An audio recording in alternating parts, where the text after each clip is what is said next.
Join women passionate about agriculture and food at the upcoming Advancing Women in Agriculture Conference being held on November 17th, 18th, and 19th, 2024 at the Sheraton Fallviews in Niagara Falls, Ontario. Re-energize and re-engage while listening to leaders in the agriculture and food industries tell their stories. You can network and make connections while learning tips that will help you meet your goals. For more information and to register, head to the link in today's show notes.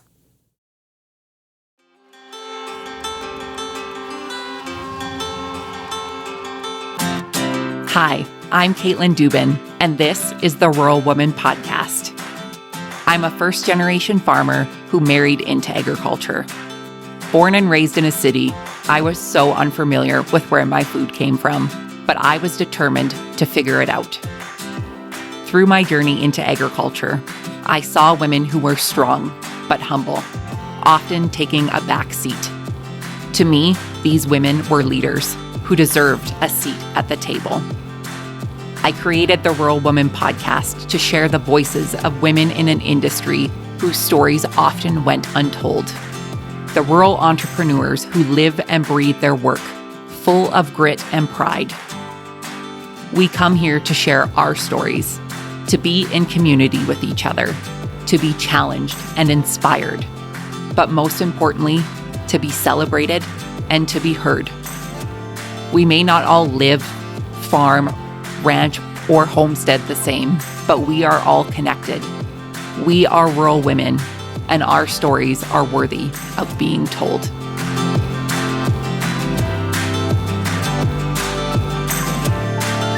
Hey friends, we are celebrating the 5th anniversary of the Rural Women Podcast this year, and we are taking a look back through the inspiring stories that have been shared with us throughout the years.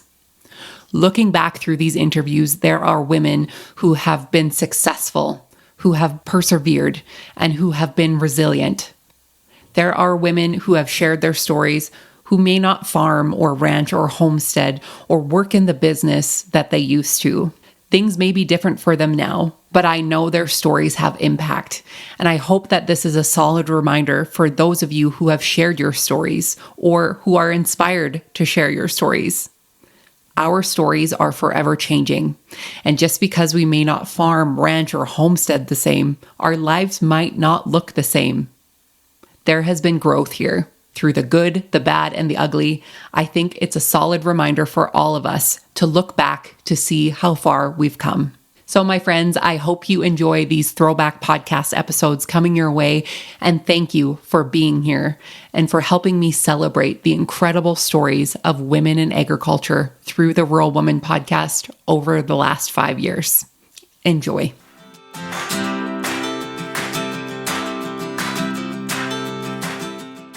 This week, you'll meet Laryssa Kwoczak. Give us your background and how you got your start in agriculture. Sure. I grew up in Philadelphia and became a graphic designer. So I have very little background in any kind of farming or ag, other than my father was chemist for the USD for 35 years. And then in my 20s, a friend of mine from Maine, who's been a good friend of mine for years, bought me a worm bin for herself and then made a worm bin for me, some worms from eBay. I had them on the roof of the parking garage, which was like a little green roof. They had gardens up there in my apartment in downtown Philly. And then from a worm bin was a garden, and then had this idea we should put beehives up there. So I kept bees for a couple of years on the roof of this parking garage, and it went like really horribly. I really couldn't have done this. I called myself a bee killer, not a beekeeper. My first year, I bought a package of bees. I put them in the beehive, and they absconded, which means that all of the bees take off, including the queen and bee, except for the ones that were out foraging when they left a week into having them. And the next year, I tried again with 2 more hives, and they both died over winter for varroa mites and starvation, and going to give up because I just, thought I was bad at it. And then I took a trip to Hawaii just as a vacation. And when I was there, I learned about these interns called woofing. And what they do is they give you room and board in exchange for you working for free on their farm. And there was a farm on the Big Island, which happened to be my favorite place when I was visiting Hawaii. And they were a bee farm, and they had other products as well. They specifically had a beekeeping internship for 6 months that was starting in like 6 weeks that they were interviewing for. So I applied for it because I really loved Hawaii and really wanted to learn why I wasn't good at beekeeping.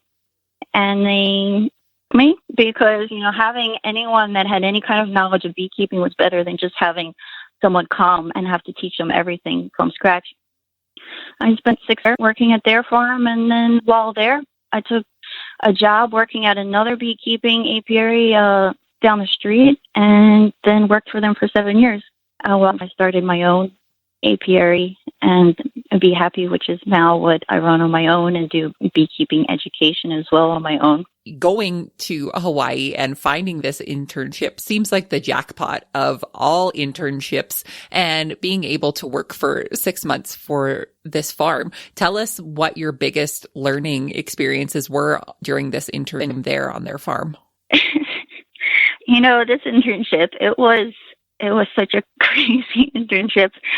So here in Hawaii, I definitely lucked out in that I just at the right time. It was a place I wanted to be. And what a lot of people don't know is that Kona, Hawaii is the home of queen breeding. And since we have such a moderate climate and low wind, which is very queen bees going on their mating flight, the rainy season's not that rainy. It doesn't get that hot or too cold. So some of the world's largest queen breeders are here in the town that I live in, Kona. And these queen breeders are sending out, 10, 20, 30,000 queen bees. So it's not that crazy that there was beekeeping internships in Hawaii, because there's actually quite a bit of a beekeeping industry here. It's just not as much in the honey production.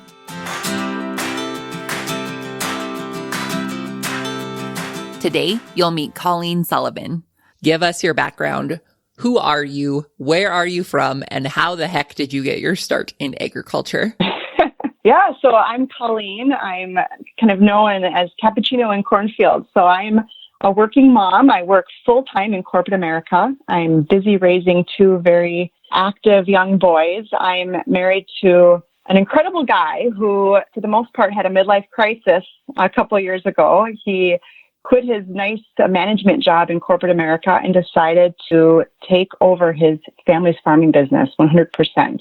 2018, my husband moved us from our beloved urban neighborhood community in Northeast Minneapolis with St. Anthony Village. It's where we had lived for a decade. And he moved us down to his hometown, which is about an hour south of the city. It's well outside, the farthest suburb.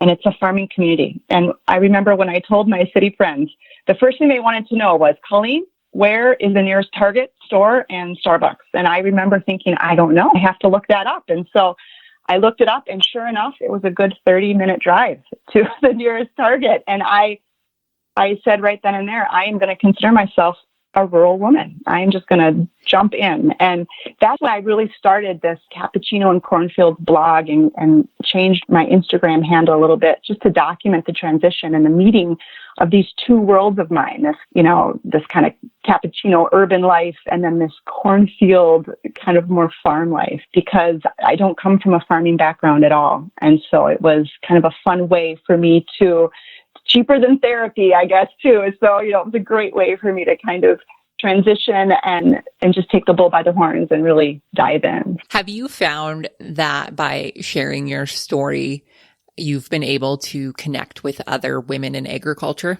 Yes, incredibly. And part of it is, just my interests have shifted. And so I search out other women in agriculture, but I also have to credit the Rural Woman podcast, for example, or just any time that I can gain insight into what other women are doing, because in agriculture, it is more of a male-based led industry. I think that's a fair statement. And there's so much that women have done and are doing in agriculture. And it's been really encouraging and really inspiring to be able to find different areas And I find that in my own community. I had no clue that when you live in a community where the history is based on farming, not everybody in town or that lives in our community is a farmer, but everybody has been stuck behind the back of a tractor, during the harvest season when they have to get to church and they're stuck behind this darn tractor. But everyone is calm. Most people are calm. And it's just part of the deal, right? So whether you grew up on a farm, whether you know someone, you have a neighbor that's a farmer, or you just pass by the farmer, that's harvesting at 11 o'clock at night in the middle of the busy season, people in my community have a different level of respect and understanding of farming and agriculture than I ever experienced prior. And so that's also been a really, kind of therapeutic and also very humbling, but also very empowering thing that I noticed over the last couple of years that we've been here. And that's helped a lot too. That's awesome.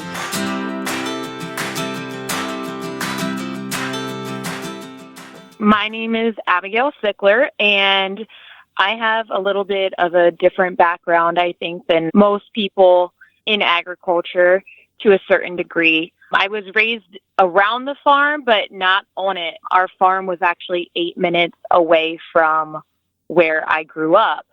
So the farm, at one point or another, it was sold out of the family. And my family actually continued to rent the ground and to farm it and use the buildings, but they didn't actually own it. And when I believe was in high school, my stepfather and mom got the chance to actually purchase the farm back, which is crazy to think about because it doesn't happen very much in agriculture. Usually when a farm is sold off, it is gone forever. But the person that they had sold it to, I think, had bigger plans for our family, and his goal was that it ended up back in our family. So when he was getting older and it was evident that his time was coming to an end, he made sure that the farm was offered back to our family first. And my stepfather and my mom purchased the farm back. And then I went away to college and I studied agriculture at the West Virginia University in Morgantown, West Virginia, which was about 5 hours away from my house, and was a big move for this small town girl who had never been away from home. And I moved to West Virginia and studied agriculture, which I loved every minute of. But when I came home, I didn't really know exactly what I was going to do. It was a relatively small farm. It was already paying a couple salaries and supporting 2 families. So I wasn't, really sure that I had a place there. And I got a town job, as some people would call it. And I met my now husband, who was also a farmer. Him and his brother had recently purchased their own farm, and they were raising beef cattle, selling directly to consumer, as well as doing some grain farming. And him and I both kind of had this passion for regenerative agriculture and found each other, and the rest is history. Tell us what about regenerative agriculture was so important to you and your husband to kind of adapt and change your farm to where it is today. So I think what it really comes down to for me is that my stepdad had always practiced no-till farming from the time that he purchased back the farm until we purchased it from them. And I really learned a lot from him as far as, what cover crops to plant and, less is more when it comes to environmental impact and how to rotate your fields. And I went away to school at West Virginia University, and while majoring in agriculture, I was really introduced to the livestock end of it, which I hadn't experienced at the home farm. And I learned so much as far as what livestock could do to your rotation when it comes to no-till farming. And I kind of fell in love with it from being on the university farm to just the classes that I was taking. I absolutely adored being around the animals and learning more about them. So I kind of dove into it and started thinking about ways that I could bring that to the home farm, which I always dreamed of eventually owning. I didn't think that I would be buying it at 25 years old, but I always dreamed of one day having it for my own. And I was already planning these things in my head of what I could do once it was mine to, increase the soil nutrients and to keep giving back to the environment. And everyone at school thought I was this, hippie, but really I don't know that I was such a hippie. It was just more so that I wanted to make the most money possible off of this ground. And I think that's what sometimes people neglect to realize, is that your acres, they don't have to be just grain acres. You can do so much more with that in the off months, in the off season, to make money. And through going to ag school, I kind of learned more about, the science-based marketing versus what definitions you're reading on the USDA website. And pasture forage is a direct and very significant way to improve the nutritional profile of the birds, but also the grasses and the clover that are in those fields that they're consuming.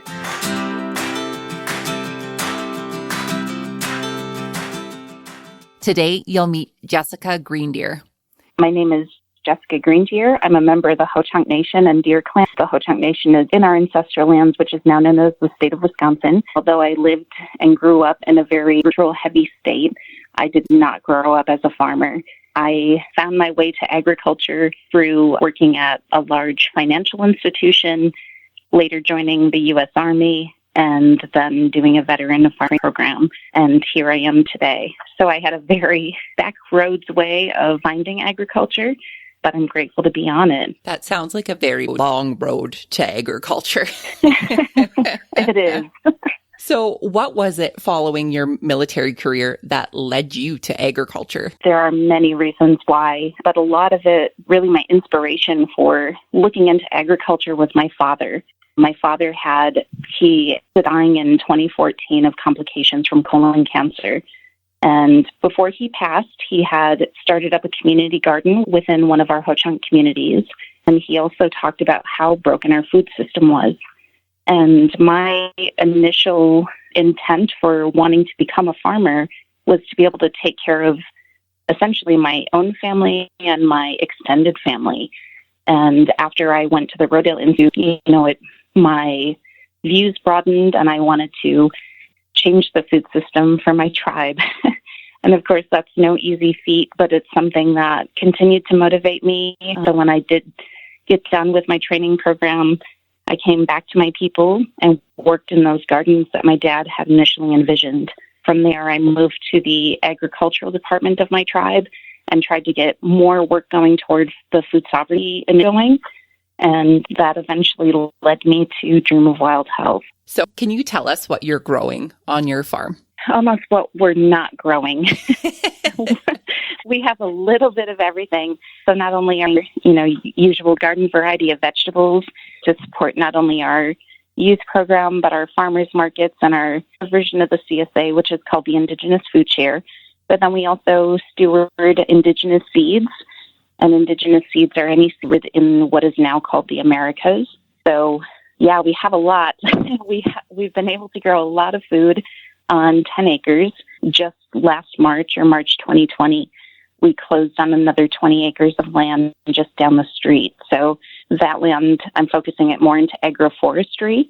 So that way we do have some tillable acreage, but we're also helping improve the wildlife installations by providing those different windbreaks, as well as another food source, with our fruit, nuts, and berries that we'll be growing. That is very neat. And the agroforestry thing, I just think is brilliant and just such a great way to diversify the land and continue to build healthy soils and all of the things. So congratulations on your new land. I just think that's going to be so great for you guys. Oh, it is. Thank you so much.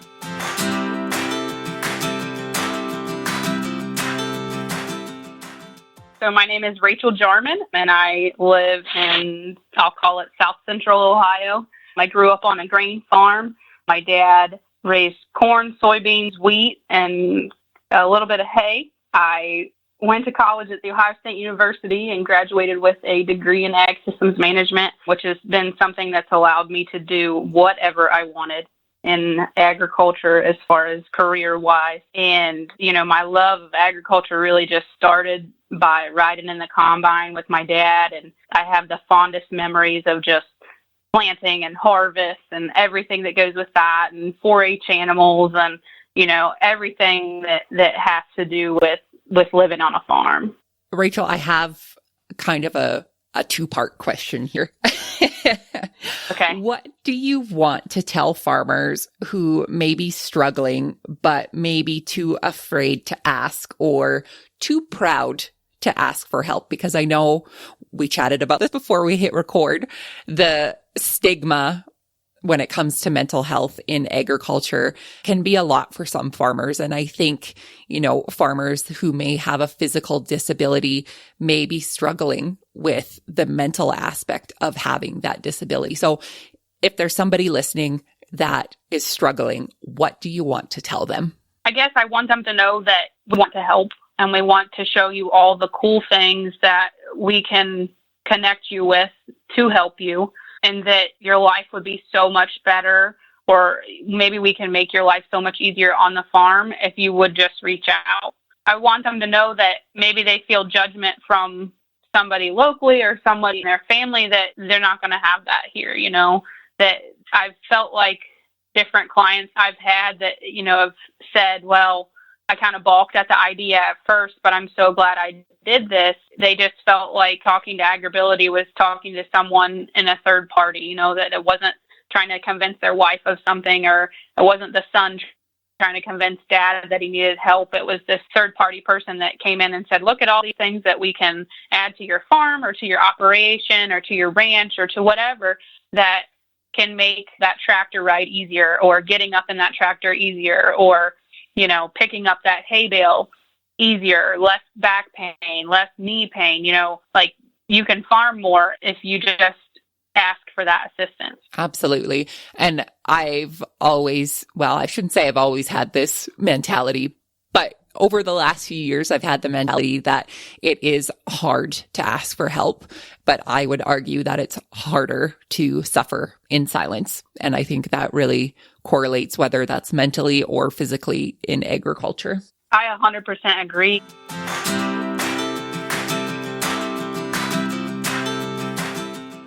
Today, you'll meet Arneisha Smallwood. Give us your background and tell us who you are. Okay. Arneisha Smallwood. I'm the founder of Agriculture is Life, which is a t-shirt and podcast brand where we highlight women of color in food, agriculture, and related fields. I'm originally from New Jersey. I lived very close to Atlantic City growing up near the Kutryk, but moved down south in 2008 to a very rural area.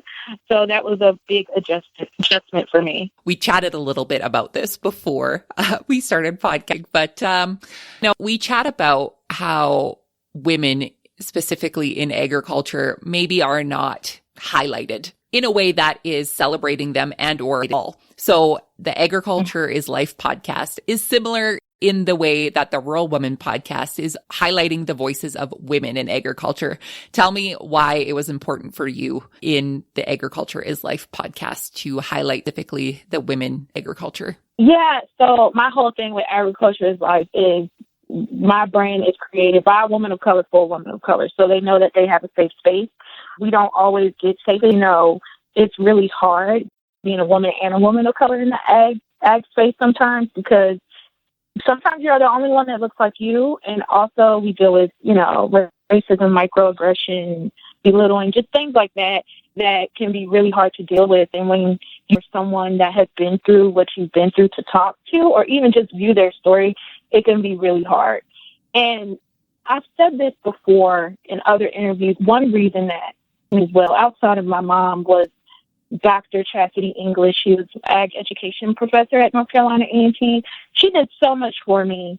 I received a scholarship when I was working at McDonald's. In high school, it was like my freshman year, and I was still working at McDonald's during the winter months, the winter break, and I received a scholarship. And Dr. English drove like 3 hours to Eastern North Carolina to be at the support me. And that still sticks with me today. I have been blessed to have the opportunity to have Black women in the agricultural space be my mentors and uplift me and check me and push me to do better. And I know that everyone doesn't have what I had or experience what I experienced. So I want to extend that love and encouragement and support to that necessarily have that. And Dr. English, I asked her one time, I said, how can I ever repay you for what you did for me? And she told me, pay it forward. And I think going with agriculture is like, I'm paying forward what was done for me. And I know what it's like and how hard it is to be a woman in this space. And I just wanted to just strictly support my women. Honestly, just to be honest, I just like to be a man in the agricultural space, and I don't know what it's like to be a Black man or POC, male in ag, and I just really feel like women are really learning a lot in agriculture, especially women of color, and I want anything I could do to change that. That's what I want to do.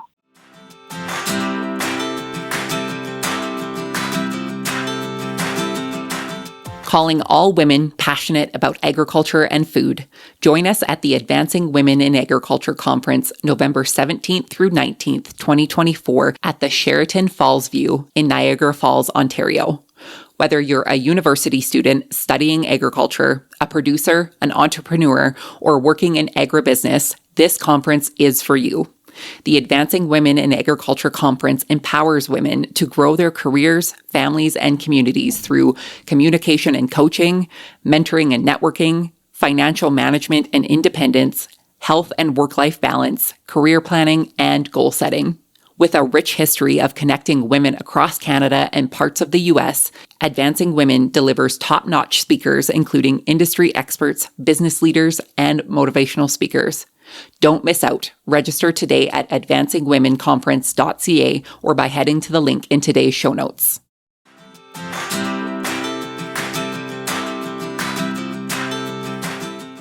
I'm Stacy Bronec, and I live in central Montana. I always say I live in the middle of nowhere because we're not close to anything. So you and I are pretty close neighbors from Canada to Montana. I went to college at the University of Wyoming, and after that I worked for a few years, and I decided I wanted to go to grad school. So I moved to Billings, Montana to go to grad school to get a master's in education and school counseling. And after I finished grad school, I met my husband. We were tailgating at a football game, and I always say I accidentally fell in love with a farmer because that was definitely not my plan. And when my family found out, that was probably the last thing they expected to happen to me, but it did. And so my husband and I, we met in December of 2012, and we got engaged in March of 2013. And then we got married in September of 2013. And I moved to his family's farm in Montana. Well, I was in Montana, but I moved from where I was living. We were living about 3 hours apart. And I moved to the farm, and when we first got married, he mostly just did winter wheat and spring wheat. And then over the years, we've added a bunch of pulse crops. We also have a commercial cow-calf operation, and we are calving right now, and we have about 800 head of cows that we're calving. And we do that all in the barn. So all the cows go through the barn and give birth in the barn and then go out to pasture. So that's what we're doing right now, which is keeping everybody pretty busy. So that's how I ended up in agriculture. So I don't know how you do it, Stacy, but you do find time to write on your blog over at stacybronec.com. Tell us more about that and why you decided to start sharing your story in that way. I have always loved writing since I was a kid, but it was kind of something that after college, I didn't really do anymore. And I guess it wasn't what I thought, wasn't a career I was going to make as a writer. And so it wasn't really something I did. But then a few years ago, when I had, I think, just 2 kids, one day I just felt like I really wanted to write. And it was something with my son and that had happened. And so I sat down at my desk and just started writing. And it was the first time I had written in I don't even know how long. And it felt really good to put my thoughts and feelings down. And so ever since then, that was probably 5 years ago. So I've I've taken writing workshops over the years, and I've joined in a writing group, and it's definitely, I guess it's a hobby, but it's kind of my passion is writing. And I feel like farm life is just, full of stories and my kids. And so I try and, I write some farm stories, and I write about motherhood and marriage. And I always tease that I hide in my laundry room to write because that's where my desk is. So I try and steal some time there when I can to write a little bit.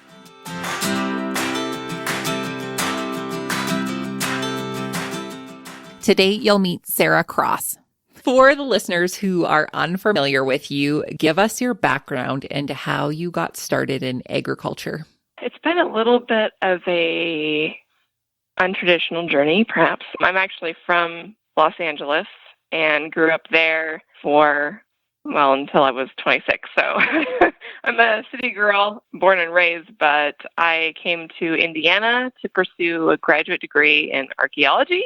And from there, just kind of took a turn. Husband and I, who I met in grad school, we bought a house on a double lot and started to want to take more control over what it is we ate. And so we put together a pretty large garden. So basically the other lot that our house wasn't on was our garden. And if our city had allowed us to have chickens, we probably wouldn't have moved.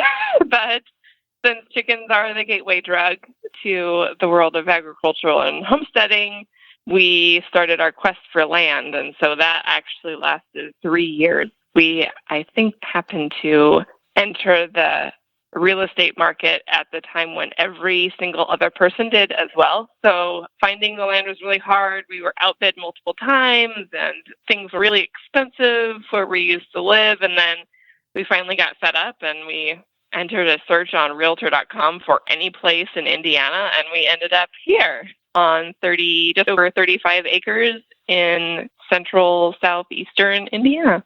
And it's beautiful. Couldn't ask for more. So that was the journey to the land. And then the chickens came. And so we've got those laying right now. We've done a batch of meat birds just for our own purposes. And then we've been having a lot of problems with predators in our chickens. So we just got a livestock guardian dog, and we are on our way. Give us an overview of once you and your husband found your homestead that you're currently on. Start from the beginning. Like, once you guys moved onto the land, what were some of your first big projects that you worked on to what you guys are doing there today? Well, I feel like we do every project 3 times. First, we do it the quick and easy way and cheap way. And then we throw some money at it with zero skill. That's round 2. And then we finally figure out a little bit about what we're doing. And we do it for real the 3rd time. So I feel like that's how everything has gone here. So we bought this house, and it's perfect. It's 2 bedrooms, and it's not very big, and it has a basement, and it's great. But we gutted it. So we first started there with how we, making sure it was okay for us. And then we started with chickens, and we watched Justin Rhodes' YouTube video and built his chicken tractor. And every raccoon in the county ate our chickens. And so we started again, and we free-ranged them, but we had the electric poultry netting around them. And, chickens, once they learn they can fly, they're out of the electric poultry netting because they want to be free and free-range. And so then every dog in the county ate our chickens. So now we have a coop with a door, and it is predator-proof from that respect, but we now have a really large chicken run. We actually just finished a very, well, for us, large chicken run area about 3 weeks ago. And this dig the holes for the posts and stretch the fencing material and staple everything in and all of that, good stuff. And we have this dog. So our predators right now seem to be hawks. And so we're hoping this little puppy, who is like a little poof ball, will protect our birds during the day, since they are protected at night. So that is our journey there.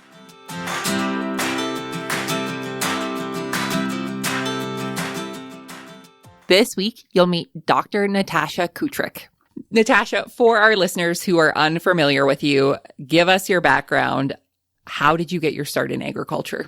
For sure. So I'm a veterinarian that now specializes in beef cattle. But long before I had this job, I was raised on my family's, fourth generation cattle farm in northern Alberta.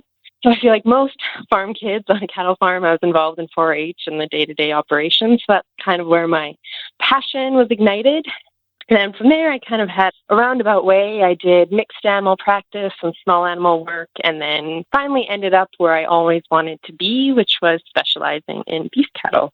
Natasha, for the listeners who are listening who, are inspired to go to vet school and want to be a vet, what would be the best piece of advice you could give them? I think if I could even advise my younger self is knowing that once you're out of vet school, knowing your worth, knowing that you did beat the odds getting into vet school and you're very educated and people should value as such. I think as veterinarians, lots of us are very empathetic and bleeding hearts, maybe. So we often do things maybe for free or stretch ourselves too thin, and knowing that you do have worth, then you should put boundaries on yourself. Because you actually, Caitlin, mentioned the word burnout, and unfortunately, I have seen that probably myself in lots of my peers and my mentors, and I just think we have to protect ourselves from that, because if you're burnt out, there's no matter how empathetic you are, you can't do your job anymore. And mental health is getting great awareness, which it needs to, but veterinary medicine is very severely affected by mental health crises compared to other professional programs. We're doing some work trying to talk about it and improve it, but it is a reality, suicide and mental health crises in veterinarians. So anyone that deals with veterinarians, please be kind to them. We're often very tired. Yes, I can only imagine. And that is great advice. Be extra nice to your veterinarian the next time that you see them. Yes.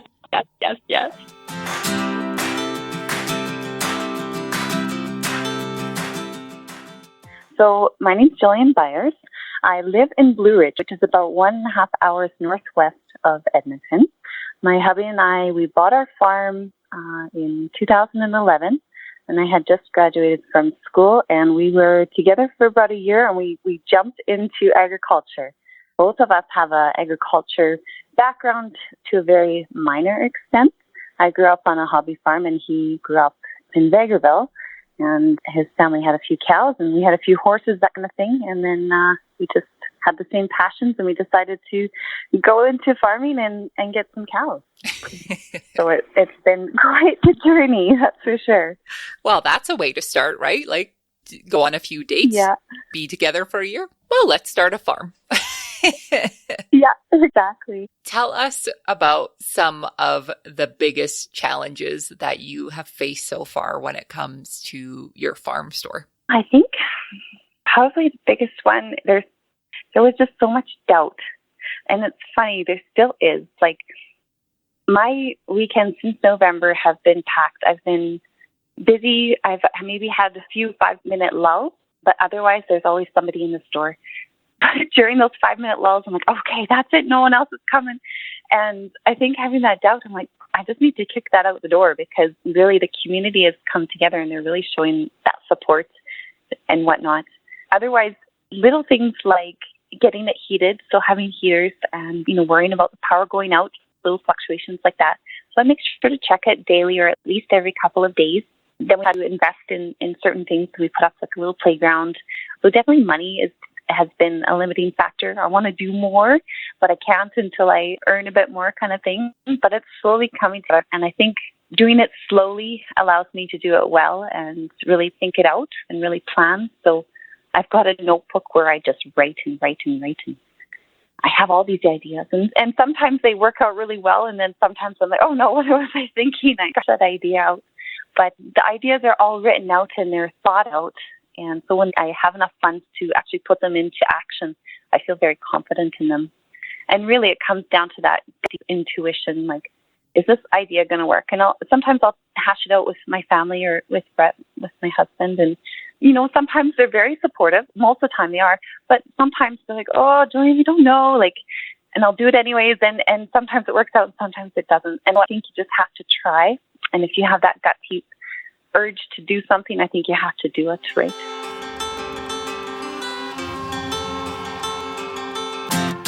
Thanks for listening to the Rural Woman Podcast. The Rural Woman Podcast is more than just a podcast. We are a community. A huge thank you to the Rural Woman Podcast team, audio editor Max Hofer, and admin support from Kim & Co. Online. A special thanks to our Patreon executive producers, Sarah Riedner from Happiness by the Acre and Carrie Munven from Laystone Farms. To learn how you can become a Patreon executive producer or other ways to financially support the show, head on over to wildrosefarmer.com to learn more. Be sure to hit the follow or subscribe button wherever you listen to the podcast to get the latest episodes directly on your playlist.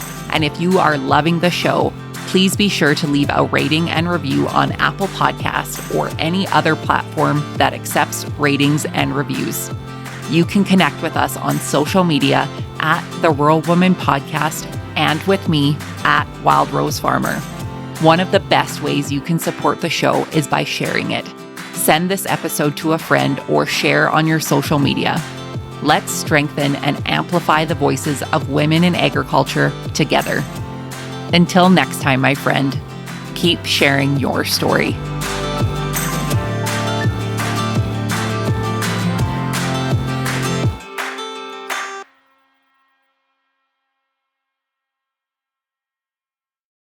Join women passionate about agriculture and food at the upcoming Advancing Women in Agriculture Conference being held on November 17th, 18th, and 19th, 2024 at the Sheraton Fall Views in Niagara Falls, Ontario.